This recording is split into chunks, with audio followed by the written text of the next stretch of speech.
యెహోవా సెలవిచ్చు మాటను నేను చెవిని పెట్టెదను. ఆయన తన ప్రజలతోనూ తన భక్తులతోనూ శుభవచనము సెలవిచ్చును. దేవుడు ఈ వాక్యమును మన వినికిడిలో దీవించును గాక. ఆమేన్. అబ్రహాముతో అంటున్నారు, నేను మరలా వచ్చేటప్పటికి నీకొక కుమారుడు పుడతాడు అనే శుభవచనాన్ని దేవుడు అబ్రహాము చెవిలో వేశారు. అబ్రహాముకి ఆస్తి అయితే ఉంది, అబ్రహాముకి ధన ధాన్య సమృద్ధి ఉంది, దేవుడు దీవించాడు. వారికి ఒక వారసుడు ఉంటే బాగున్ను అనే ఆలోచన హృదయంలో ఉంది. దేవుడు వారి హృదయంలో ఏ ఆలోచన అయితే ఉందో దానిని సఫలపరిచి అబ్రహామునకు సారమ్మకి కుమారుడిని ఇచ్చాడు. దేవునికి స్తోత్రం కలుగును గాక. ఈ రోజు నీ హృదయంలో దేవుని పట్ల దేవుడు ఏ కార్యాలు చేయాలనుకొని ఆశపడుతున్నావో ఆ కార్యాలన్నీ యేసు నామములో జరుగును గాక.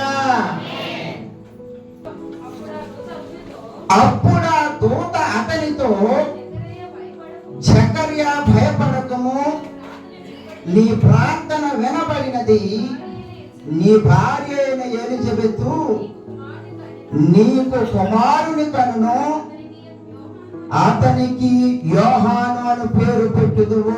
దేవునికి మహిమ కలుగును గాక. దేవుని దూత జకర్యా యొద్దకు వచ్చి, దేవుడే పంపించాడు దేవుని దూతని. ఆ దూత వచ్చి జకర్యా చెవులో చెప్తుంది, చెవులోంటి వార్త వినిపింపజేస్తుంది, నీ ప్రార్థన వినబడినది. జకర్యా అంటే ఒక కుమారుడు కొరకు ప్రార్థన చేస్తున్నాడు. జకర్యా వృద్ధాప్యంలో ఉన్నారు. జకర్యా ఎలిజబెతులు. దేవుని దూత వచ్చి వారి చెవిలో, జకర్యా చెవిలో ఒక శుభమైన వచనాన్ని చెవిలో పడవేశారు. నీకు ఒక కొడుకు పుడతాడయ్యా, నువ్వు ప్రార్థన చేశావు కదా.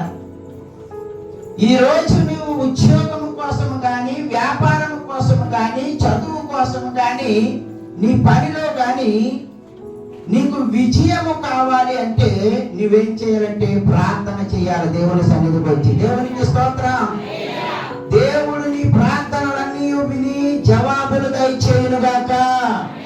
ఆమేన్.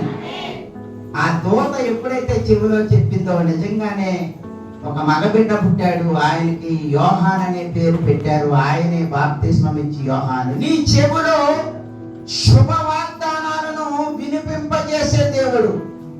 లూకా సువార్త అక్కడే 1వ అధ్యాయం 28వ వచనం. ఆ దూత లోపలికి వచ్చి ఆమెను చూచి, దయాప్రాప్తురాలా, నీకు శుభము, ప్రభువు నీకు తోడై ఉన్నాడని చెప్పాను. చాలండి. కన్య అయిన మరియ చెవిలో గాబ్రియేలు దేవుని దూత వచ్చి, దయాప్రాప్తురాలా, నీకు శుభము. దేవునికి స్తోత్రం కలుగును గాక. మరియమ్మ చెవిలో ఏం పడదండి? మంచి వార్త. దయాప్రాప్తురాలా, నీకు శుభము. ఏమంటే మరియమ్మ చెవిలో కూడా శుభ వాగ్దానము వినబడింది. దేవుడు నీ జీవితాలలో, నీ కుటుంబాలలో, మీ పిల్లల జీవితాలలో, మీ భవిష్యత్తులలో శుభములు కలిగించి ఆయన యొక్క ఆశీర్వాదము బలముగా నీ మీదకి వచ్చును గాక.